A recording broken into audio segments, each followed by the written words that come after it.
ओम नमः शिवाय साथियों, मैं प्रदीप सिंह, फाउंडर ऑफ अनंत विजय सेवा संस्थान। साथियों, आज आपको मैं श्रीमद् भागवत गीता का अध्याय 8 भगवत प्राप्ति का श्लोक नंबर 22 का संस्कृत और हिंदी वाचन करके सुनाऊंगा।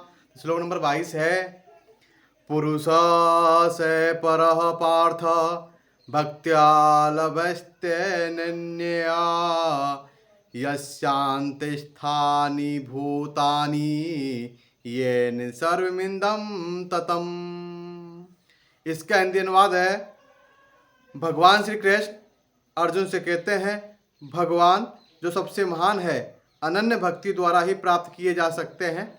यद्यपि वे अपने धाम में विराजमान रहते हैं तो भी वे सर्वव्यापी है और उनमें सब कुछ स्थित है। तात्पर्य है, यहाँ यह स्पष्ट बताया गया है कि जिस परम धाम से फिर लौटना नहीं होता वह परम पुरुष कृष्ण का धाम है। ब्रह्म संहिता में इस परम धाम को आनंद चिन्मय रस कहा गया है, जो ऐसा स्थान है जहाँ सभी वस्तुएं परम आनंद से पूर्ण है।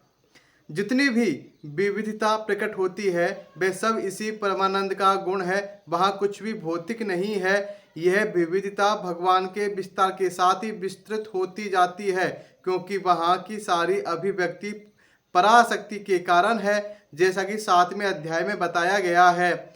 जहाँ तक इस भौतिक जगत का प्रश्न है, यद्यपि भगवान अपने धाम में ही सदैव रहते हैं तो भी वे अपनी भौतिक शक्ति द्वारा सर्वव्याप्त है। इस प्रकार वे अपनी परा तथा अपरा शक्तियों द्वारा सर्वत्र भौतिक तथा आध्यात्मिक दोनों ब्रह्मांडों में उपस्थित रहते हैं। यस्यान्ते स्थानी का अर्थ है कि प्रत्येक वस्तु उनमें या उनकी परा या अपरा शक्ति में निहित है। इन्हीं दोनों शक्तियों के द्वारा भगवान सर्वव्यापी है।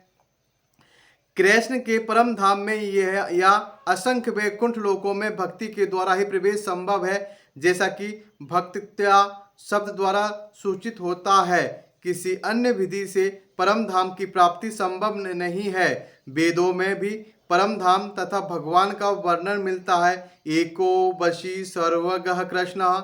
उस धाम में केवल एक भगवान रहता है जिसका नाम कृष्ण है। वह अत्यंत दयालु विग्रह है और एक रूप में स्थित होकर भी वह अपने को लाखों श्वासों में विस्तृत करता रहता है।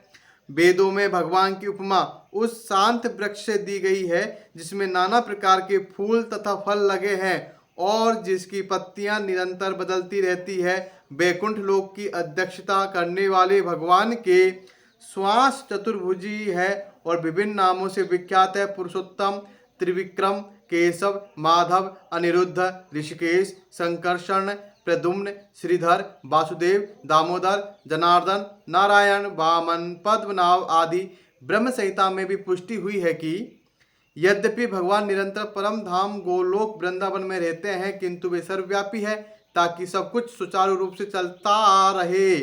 वेदों में कहा गया है, पराश शक्तिर्विविधे श्रूयते स्वाभाविकी ज्ञान बल क्रियाच।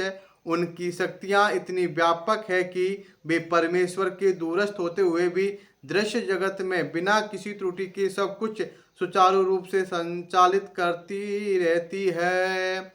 श्लोक नंबर 22 का संस्कृत और हिंदी वाचन ये है। कल फिर मिलेंगे श्लोक नंबर 23 के साथ। ओम नमः शिवाय साथियों, धन्यवाद।